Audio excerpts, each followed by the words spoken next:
নমস্কার বন্ধুরা, তোমাদের সবাইকে আমার চ্যানেলে স্বাগত জানাই। আজ আমি নিয়ে এসেছি গুজরাটের অত্যন্ত জনপ্রিয় এবং সুস্বাদু খাবার ঢোকলার সহজ ও ঘরোয়া রেসিপি। তোমরা অনেকে ভাবো নরম ও স্পঞ্জি ঢোকলা বানানো খুব কঠিন, কিন্তু সঠিক উপকরণ আর কিছু টিপস জানলে আপনারাও বাড়িতে বানাতে পারবেন রেস্টুরেন্ট স্টাইলের ঢোকলা। আজকের ভিডিওয়ে আমি ধাপে ধাপে দেখাবো কিভাবে কম উপকরণে এবং কম সময়ে নরম তুলতুলে ঢোকলা বানানো যায়।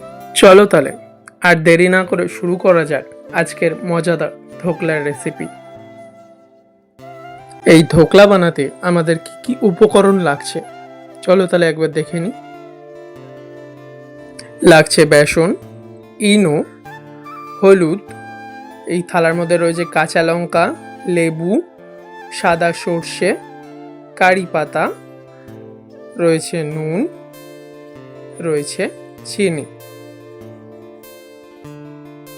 প্রথমে আমরা বেসনের মধ্যে নুন দিয়ে দিলাম, এরপর চিনি, এরপর একে একে হলুদ দিয়ে দেবো। এরপর আমরা এটা পরিমাণ মতো জল দিয়ে দিয়ে মাখতে থাকবো। প্রথমেই বেশি জল দিয়ে মাখতে হবে না, অল্প অল্প জল দিয়ে মাখবে।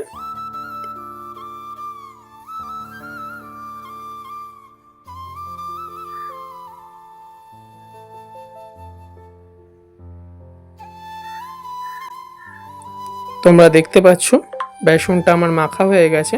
এরপর কড়াইয়ের মধ্যে কিছুটা সাদা তেল দিয়ে ওর মধ্যে সর্ষে, কারি পাতা আর লঙ্কাটা ফোড়ন দিয়ে নেব।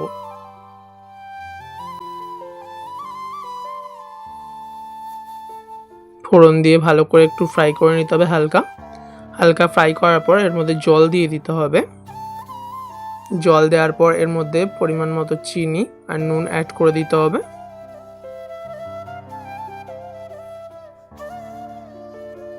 শেষে এর মধ্যে একটু লেবু চিপড়ে দিতে হবে। আমি একটা গোটা লেবুর ব্যবহার করেছি এখানে। তোমরা দেখতে পাচ্ছ এখানে আমি ঢোকলাটা স্টিমে দেওয়ার জন্য একটি পাত্রে জল বসাচ্ছি, তার উপর একটি পাত্র দিয়ে জলটাকে একটু গরম হতে দিলাম। এবার যে ব্যাটারটা গোলা ছিল ওর মধ্যে একটু ইনো দিয়ে ভালো করে মেখে নিতে হবে।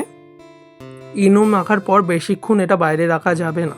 একটি পাত্রের মধ্যে তেল মেখে নেওয়া হয়েছে, তারপর ওর মধ্যে ব্যাটারটা দিয়ে দেওয়া হলো। দিয়ে দেওয়ার পর ওই গরম জলের ওপর এটা রেখে দিয়ে একটি পাত্র দিয়ে চাপা দিয়ে রাখা হলো। মিনিমাম 15 থেকে 20 মিনিট মতো চাপা দিয়ে রাখতে হবে। তোমরা দেখতে পাচ্ছ আমার ঢোকলাটা রেডি হয়ে গেছে, কত সুন্দর স্পঞ্জি নরম তৈরি হয়েছে। আমি একটু পরে তোমাদের দেখাবো, এখন একটু ছুরির মাধ্যমে তোমাদের দেখাচ্ছি, দেখো কতটা ভালো কুক হয়েছে।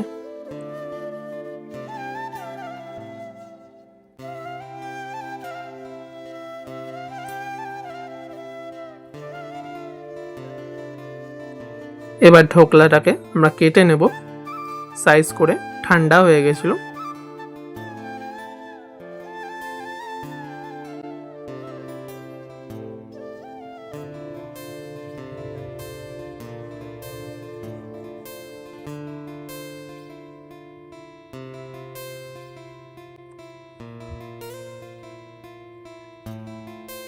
এবার তোমাদের দেখাচ্ছি, দেখো ঢোকলাটা কতটা স্পঞ্জি তৈরি হয়েছে।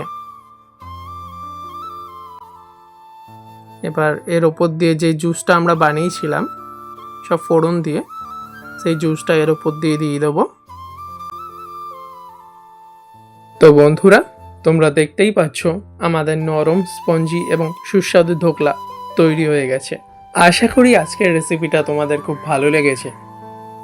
তোমরা বাড়িতে একবার ট্রাই করো, কেমন লাগলো আমাকে কমেন্টে জানিও। কিন্তু ভিডিওটি ভালো লাগলে একটি লাইক দিও, আর তোমার বন্ধু এবং পরিবারের সাথে শেয়ার করতে ভুলো না। আর এরকম নিত্য নতুন ভিডিও পাওয়ার জন্য আমার চ্যানেলটি সাবস্ক্রাইব করে দিও এবং পাশে থাকা বেল আইকনটি ক্লিক করে দিও। Thank you.